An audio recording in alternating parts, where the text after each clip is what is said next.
প্রলয়ঙ্কারী ঘূর্ণিঝড় রিমালের আঘাতে সাতক্ষীরায় ১৫ কিলোমিটার বেড়িবাঁধের ব্যাপক ক্ষতি হয়েছে সুন্দরবন সংলগ্ন নদী বেষ্টিত বদ্বীপ অঞ্চল গাবুরার।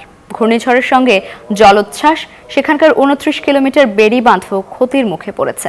এখনও হুমকির মুখে রয়েছে সেখানে বসবাসরত ৪৩,০০০ মানুষ।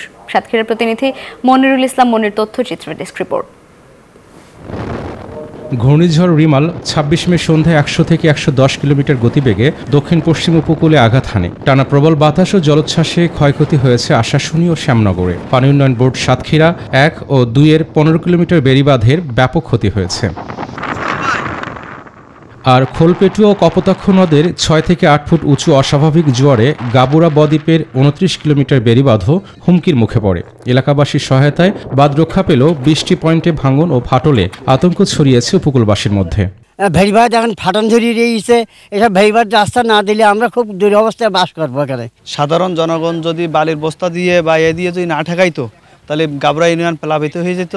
গত বছর শুরু হয়েছে গাবুরা ইউনিয়নের ২৯.৫ কিলোমিটার টেকসই বাঁধ নির্মাণ কাজ।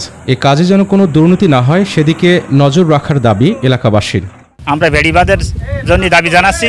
রাস্তার উপর যে রিমেলসে পানি ছাপাইছে, আমরা চাচ্ছি যেন রাস্তার উপর পানিটা না ছাপাই। গাবুরা ইউনিয়নে ভেড়িবাঁধটা যদি টেকসই হয় তাহলে মাননীয় প্রধানমন্ত্রীকে আমরা স্বাগতম জানাই। বরাদ্দকৃত টাকা যেন পুরোপুরিভাবে গাবুরায় বাস্তবায়ন হয়, এখানে যেন কোনো দুর্নীতি না হয়। পানি উন্নয়ন বোর্ডের দাবি, তাদের সার্বক্ষণিক তদারকিতে এবারই প্রথম বড় ধরনের ক্ষয়ক্ষতি থেকে রক্ষা পেয়েছে সাতক্ষীরার ৬৮০ কিলোমিটার বন্যা রক্ষা বেড়িবাঁধ। ঘূর্ণিঝড় রেমালের আঘাতে সাতক্ষীরা জেলার প্রায় ২০টি স্পটে ১৫ কিলোমিটার বাঁধ খুব বাজেভাবে ক্ষতিগ্রস্ত হয়েছে। আমরা বাংলাদেশ পানি উন্নয়ন বোর্ড চেষ্টা করছি দ্রুততম সময়ের মধ্যেই বাঁধগুলোকে আগের অবস্থায় ফেরত আনার। আইলার সময় সাতক্ষীরায় যে ৫৮ জনের মৃত্যু হয়েছিল তার অধিকাংশ ছিল গাবুরার। এবার বাঁধই বাঁচিয়েছে ওই এলাকাবাসীকে। Desk report, news 24।